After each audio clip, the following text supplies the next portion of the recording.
मनीषाताई नवऱ्याच्या मृत्यूनंतर 1.5 महिन्यानंतर आपल्या मुलाकडे शहरात राहायला आल्या होत्या. मनीषाताई आणि वसंतरावांना एकुलता एक मुलगा होता, अनुज. त्याचे लग्न कामिनीशी झालेलं होतं. ते दोघे आईची चांगली काळजी घेतच नव्हते. कामिनीला सासू त्या घरात आलेलं आवडत नव्हतं, म्हणून ती त्यांच्याशी जास्त बोलतही नव्हती आणि त्यांची काळजी करणं तर फार दूरची गोष्ट होती. आणि त्यामुळेच काही दिवसात त्यांची शहरात आल्यानंतर तब्येत खराब झाली आणि त्यातच त्यांना डेंग्यू देखील झाला. त्यामुळे त्यांना दवाखान्यात ऍडमिट करावं लागलं. दवाखान्यात ऍडमिट केल्यानंतर त्यांचा मुलगा अनुज म्हणाला की आई, अगं दवाखान्यात ये जा करायला मला जास्त वेळ मिळणार नाही. ऑफिसच्या कामाचा लोड जास्त आहे. असं म्हणून तो फक्त आईला ऍडमिट केल्यानंतर फक्त एकदाच भेटायला गेला. त्यांना डेंग्यू झाला होता, म्हणून डॉक्टरांनी ट्रीटमेंट करण्यासाठी 8 दिवस ऍडमिट करण्यासाठी सांगितलं होतं. म्हणून त्या 8 दिवस दवाखान्यात ऍडमिट होत्या. 2 दिवसानंतर त्यांचा ताप कमी होत गेला.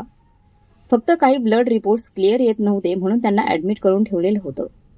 जास्त त्रास नाही म्हणून अनुज पण जास्त काही दवाखान्यात थांबला नाही आणि एकदाच दवाखान्यात गेला, परत आईला भेटायलाही गेला नाही. याचं मनीषाताईंना फार वाईट वाटत होतं आणि मनीषाताईंना आज 8 दिवसांनी हॉस्पिटलमधून डिस्चार्ज मिळाला होता. पण त्यांना घ्यायला घरून कोणीही आलेलं नव्हतं. त्यांनी मनात विचार केला की कदाचित मुलाला रजा मिळाली नसेल आणि कामिनी गर्भवती आहे, 9वा महिना सुरू होणार आहे म्हणून. त्यामुळे मनीषाताई स्वतःच टॅक्सीने बाहेरून दवाखान्यातून घरी पोहोचल्या. घराचं लॉक उघडलं होतं, म्हणजे मुलगा आणि सुनबाई घरातच होत्या. मनीषाताई टॅक्सीतून उतरल्या आणि घराबाहेर उभ्या राहिल्या की आतून कोणीतरी येऊन त्यांना घेऊन जाईल. शेवटी त्या हॉस्पिटलमधून आल्या होत्या. घरासमोर टॅक्सी थांबली तेव्हा सून कामिनीने बाहेर डोकावत पाहिलं की सासूबाई आल्या आहेत, पण ती उठून बाहेर आली नाही. अनुजने कामिनीला विचारलं, कोण आलं आहे? कामिनी म्हणाली, आणि कोण असेल? तुमची आई हॉस्पिटलमधून आली आहे एकटीच. इतकंच म्हणून तिने दार उघडं ठेवलं आणि परत आपल्या कामात मग्न झाली. अनुजनेही फार लक्ष दिलं नाही आणि टीव्हीवर चित्रपट पाहण्यात गुंग झाला. मुलगा अनुज आणि सुनबाई कामिनी दोघे घरात होते, पण आईला दवाखान्यातून घेण्यासाठी कुणी बाहेर गेलं नाही किंवा घरी आल्यानंतरही बाहेर गेलं नाही. काही वेळ मनीषाताई तशाच बाहेर उभ्या राहून वाट पाहत होत्या. पण टॅक्सीवाल्याला परत जायचं होतं. त्याने सांगितल्यावर मनीषाताईंनी त्याला आपलं सामान दारापर्यंत ठेवायला सांगितलं आणि पैसे दिले. आत आले तेव्हा मनीषाताई खूपच कमकुवत झाल्या होत्या. कसं बसं पाऊल टाकत घरात शिरल्या. त्यांनी मुलगा अनुज आणि सून कामिनीकडे पाहिलं, पण दोघांनी त्यांच्याकडे बघण्याची तयारी दाखवली नाही. त्यांच्या थंड वागणुकीमुळे मनीषाताईंचं मन अगदी भरून आलं. कसं तरी आपल्या खोलीकडे जायला निघाल्या. तेव्हा कामिनी म्हणाली, अहो आई, तिकडे कुठे चाललाय? आता ती तुमची खोली नाहीये. हा, तुमचं सामान आम्ही स्टोअर रूम मध्ये ठेवलंय. एवढं सांगून ती पुन्हा आपल्या कामात मग्न झाली. मनीषाताई उभ्या राहून सुनेकडे पाहतच राहिल्या, पण काहीही तिला बोलू शकल्या नाहीत. शक्य नव्हतं बोलणं त्यांचं. फक्त डोळ्यात पाणी आलं. कामिनी हळू आवाजात अनुजला म्हणाली, बोला ना, आपल्या आईला सांगा सगळं सामान स्टोअर रूम मध्ये ठेवायला. अनुज आईकडे पाहत शांतपणे म्हणाला, आई, आता बाबा नाहीत, मग तुला मोठ्या खोलीची काय गरज? आणि तसंच आता तुझं नातवंड येणार आहे, मग मोठ्या खोलीची गरज आम्हालाच लागेल ना. म्हणून तुझं सामान आम्ही स्टोअर रूम मध्ये हलवलंय. मोठी खोली तर घराच्या प्रमुखाची असते आणि बाबांच्या नंतर या घराचा प्रमुख मीच आहे ना. प्रमुख? मनीषा त्यांच्या तोंडून एवढंच निघालं. अनुज म्हणाला, आणि नाहीतर काय, आता घराचा खर्च मी करणार म्हणजे प्रमुख मीच ना, आणि सगळ्यांना माझं ऐकावं लागेल. असं मनीषा त्यांच्या डोळ्यात अजूनही अश्रू होते. त्यांनी स्टोअर रूम जवळच्या छोट्या खोलीकडे पाहिलं. तेव्हा अनुज म्हणाल, ते काय आहे? कामिनीच्या डिलिव्हरीसाठी तिची बहीण येणार आहे ना, तिला गैरसोय होऊ नये म्हणून ती खोली तिच्यासाठी ठेवली आहे. आणि गेस्ट रूम मध्ये तुला ठाऊक आहे पाहुणे राहतात, पण ती काही पाहुणी नाही, ती तर घरच्यापैकीच आहे. उद्या बाळ होईल, मग काही कार्यक्रम करू, कोणी पाहुणे आले तर त्यांच्यासाठी तो रूम ठेवावा लागेल ना, म्हणून गेस्ट रूमला अजिबात हात लावला नाही. आपला स्वतःचा मुलगा असं अनुज असं म्हणाला. मनीषाताईंना असं वाटलं की एखाद्याने त्यांच्या पायात जंजिराने घट्ट बांधून ठेवले. पाय स्टोअर रूमकडे जातच नव्हते.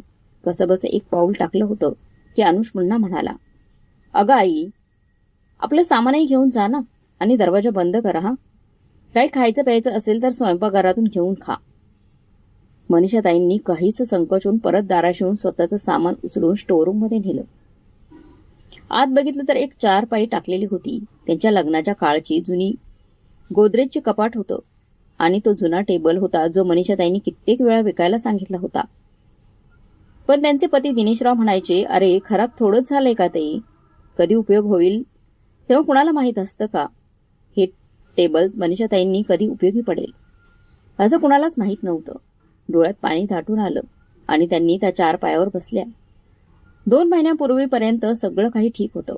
मुलगा, सुनबाई, पित्याच्या भीतीमुळे काही असो पण त्यांच्या नीट सेवा करायची. घरात हशाखुशीचं वातावरण असायचं. एकदा दिनेशरावांनी आपलं पितृगाव पाहण्याचा ठाम हट्ट धरला. मनीषाताई म्हणायला, राहू द्या, सुनबाईचा 6वा महिना आहे, अशावेळी तिला सोडून जाणं बरं नाही. पण दिनेशराव आणि कामिनीच्या समजावण्यावरून त्या गावाला गेल्या. तिथे जाऊन सगळा मोठा परिवार होता. तिथे पोहोचल्यानंतर काही दिवसातच दिनेशरावांची तब्येत बिघडली आणि काही तासातच त्यांचा मृत्यू झाला. सगळं काही तिथेच थांबून गेलं असं वाटलं. अंतिम संस्कारही मग तिथल्याच गावातच झाला. पंधरवाड्याचा कार्यक्रम पार पडल्यावर अनुज आणि कामिनी परतले. पण मनीषाताईंना त्यांचे दीर आणि जाऊबाईंनी सांगून थांबवलं की तुम्हाला 1.25 महिना इथेच थांबावं लागेल.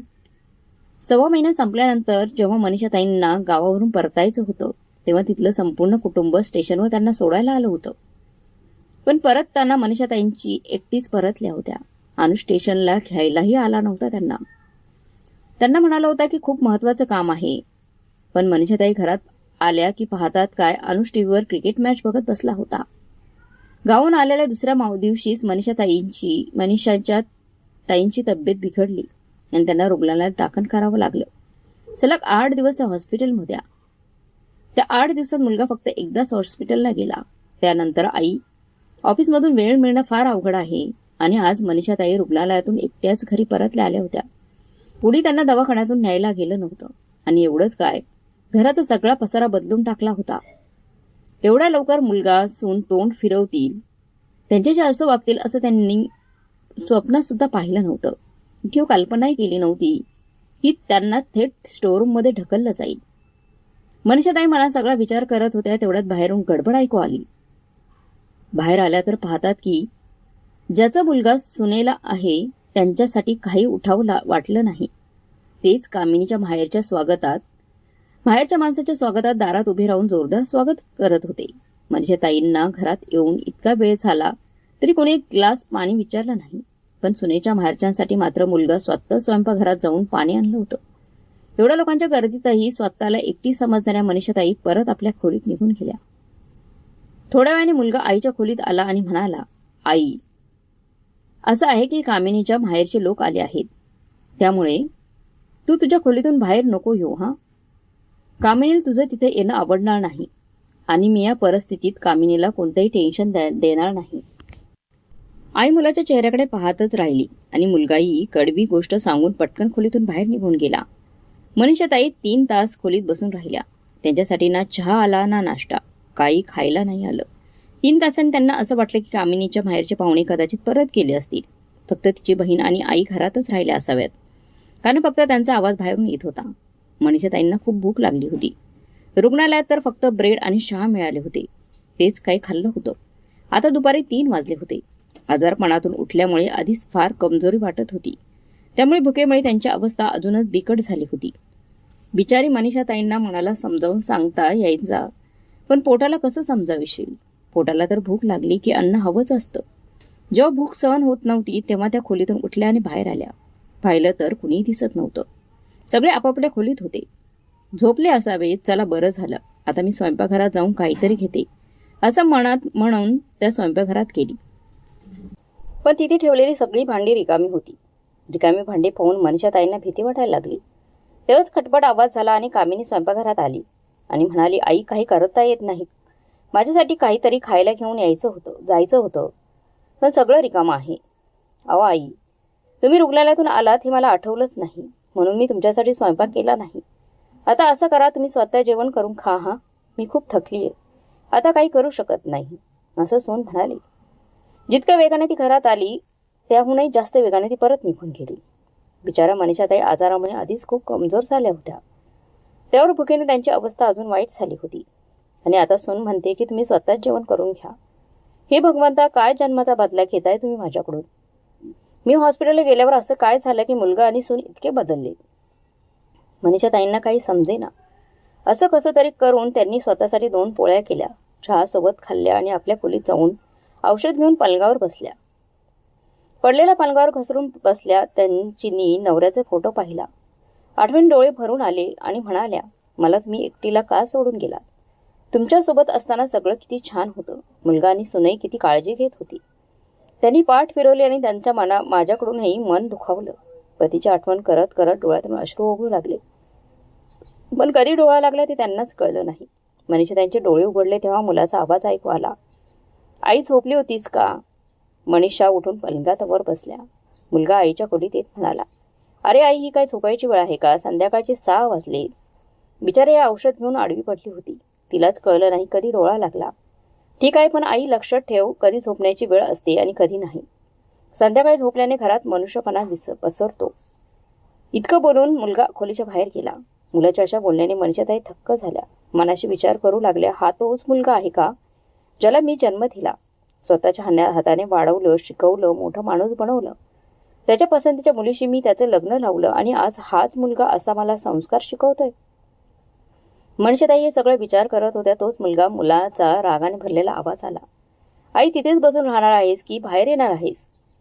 औषधांमुळे उठायला त्रास होत होता. कसंबसं उठून त्या ड्रॉइंग रूममध्ये आल्या. पाहिलं तर मुलगा आणि सून धाकटी बहीण बसून चहा घेत होते. मनीषाताईंना पाहून अनुज म्हणाला, आई, तुला चहा प्यायचा असेल तर स्वतः करून घे. आणि हो, आज रात्रीचं जेवण तुलाच बनवावं लागेल. कामिनीची तब्येत ठीक नाही आणि आई रेखा पाहुणे आहेत, तेव्हा त्या स्वयंपाक कशा करतील? मुलाच्या म्हणण्यावर मनीषाताईंना थोडं धक्का बसला, पण तरी त्या स्वयंपाकघरात गेल्या. स्वतःसाठी चहा बनवला आणि चहा बनवताना मनात काहीतरी ठरवलं. ट्रेमध्ये चहा ठेवला, हातात धरला. कमजोरीमुळे हात थोडा कापला, पण तरी ठाम मनाने ते ड्रॉइंग रूममध्ये आली. सोप्यावर बसायला गेली तेव्हा अनुज पुन्हा म्हणाला, अरे आई, इथे कुठे बसतेस? आपल्या खोलीत जा आणि तिथे चहा पिऊ. दिसत नाही का आम्ही सगळे बसून गप्पा मारतोय? पण मनीषाताईंना आता सहनशक्ती संपली होती.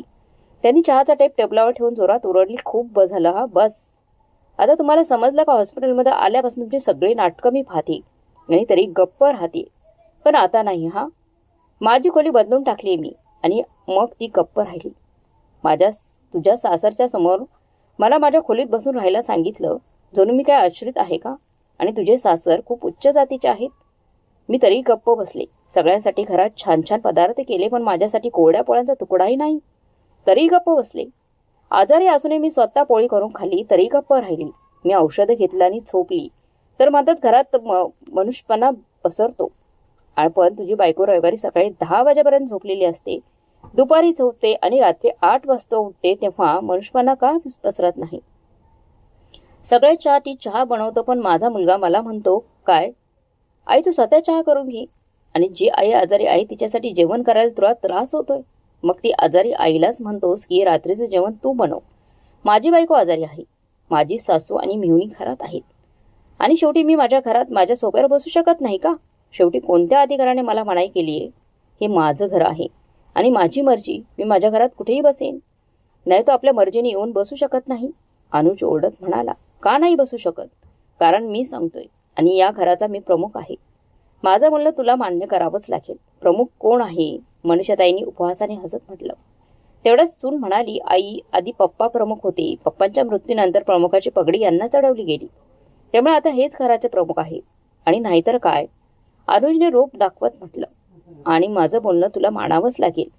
आता आई, तुम्ही आमच्या कमाईवर जगत आहात, तर तुम्हाला आमचं प्रत्येक बोलणं ऐकावंच लागेल. नाहीतर तुमचं दुसरीकडे काहीतरी राहण्याचं बघा. हा, आम्ही तुम्हाला पाळायचा ठेका घेतलेला नाही. तेवढ्यात कामिनीची बहीण म्हणाली, ताई, तू तुझ्या सासूबाईंसोबत कशी बोलतीयेस? हे घर त्यांचंही आहे ना. तू चूप राहा. मोठ्यांच्या मध्ये लहान बहीण बोलत नाही. कामिनीने तिला झापलं. कामिनीची आई मात्र काही न बोलता तमाशा बघत बसली. तेवढ्यात मनीषाताई म्हणाल्या, असं आई सुनबाई, मी माझ्या दुसरीकडे राहण्याचं बघणार नाही. हा, उलट तुमच्या दोघांना तुमच्यासाठी, आणि हो, मला कधी पाहिलंस, आजपासून 1.5 महिना आधीपर्यंत माझं संगोपन माझा नवरा करत होता. त्यानंतर मी गावी होते. गावावरून आल्यावर थोड्या दिवसातच मी थेट हॉस्पिटलमध्ये गेली आणि मला आठवते हॉस्पिटलचे बिल्स माझ्या सेव्हिंग अकाउंटमध्ये भरले गेले. तेव्हा कामिनी म्हणाली, आई आम्ही का दुसरीकडे जाऊन राहायचं बघावं. हे घर आमचंही आहे ना, आम्ही इथेच राहणार. हे घर तुमचं होतं तोपर्यंत मी तुमची आई होते. इथे माझा सन्मान होता. पण आता नाहीये माझा सन्मान इथे. हे घर फक्त माझं आहे कारण हे माझ्या नावावर आहे. आणि जर तुम्ही इथून न गेलात तर मी पोलिसांकडे तक्रार करीन. पोलिसांचं नाव ऐकून सगळे घाबरले. तेवढ्यात कामिनीची आई काही म्हणाली, अहो ताई शांत राहा, मुलं आहेत हो, चूक होणारच. पण तुम्ही मोठे आहात. आपल्या लेकरांसाठी कोण पोलीस बोलवते का? या मागाच्या काळात स्वतःचं घर असताना मुलं कुठल्या भाड्याच्या घरात राहणार? आणि कामिनी पण गर्भवती आहे. बरं विहीनबाई, आपल्या मुलीचा प्रश्न आला तेव्हा तुम्हाला लगेच काळजी वाटलं ना. पण जेव्हा तुमची मुलगी आणि तुमचं जावई मला घर सोडून जाण्यास सांगत होते तेव्हा तुम्ही कुठे होतात? कोणता साप सुंगून गेला होता तुम्हाला? मनीषाताईंच्या या प्रश्नावर काम करणारी आई पुढे काही बोलू शकली नाही. सगळे मनीषाताईंसमोर हात जोडू लागले, पाय धरू लागले, मुलाकडून माफी मागू लागले. पण मनीषाताई आपल्या भूमिकेवर ठाम राहिल्या. त्यांनी स्पष्टपणे सांगितलं, या घरात राहायचं असेल तर माझ्या अटींवर राहावं लागेल आणि इथे राहण्यासाठी दर महिन्याला भाडं द्यावं लागेल. मी माझ्या मोठ्या खोलीतच राहणार आहे. तुम्ही लोक फक्त तुमच्या बेडरूम, किचन आणि रूम पर्यंतच मर्यादित राहायचं. पुढच्या दिवशी सकाळी मनीषाताईंचं सामान मोठ्या खोलीत हलवलं. तसंच कामिनीची बहीण आणि आईचं सामान स्टोअररूममध्ये हलवलं गेलं. कामिनीची बहीण आणि आई दोघींना आपल्या मुलगी असल्यामुळे तिथेच राहावं लागलं. मनीषाताईंनी साफ सांगितलं, मी घरातलं कोणतंही काम करणार नाही कारण मी या घराची प्रमुख आहे. मित्रांनो, जर मनीषाताईंनी थोडी हिंमत दाखवली नसती तर आज त्या या घराच्या प्रमुख न राहता कुठल्या तरी वृद्धाश्रमात असत्या आणि आपला दुःखाचा दिवस मोजत असत्या. अशा प्रकारे त्यांनी परखडपणे उत्तर दिलं आणि सगळे बरोबर वठणीवर आले. तर मग मित्रांनो, तुम्हाला काय वाटतं? मनीषाताईंनी परखडपणे बोललेलं बरोबर केलं का? कृपया कमेंट करून नक्की कळवा. आणि जर तुम्हाला ही कथा आवडली असेल तर व्हिडिओला लाईक करा, शेअर करा आणि आमच्या चॅनलला सबस्क्राईब नक्की करा. बेल आयकॉन दाबा आणि ऑल वर नक्की क्लिक करा. भेटूया पुढच्या कथेमध्ये. तोपर्यंत धन्यवाद.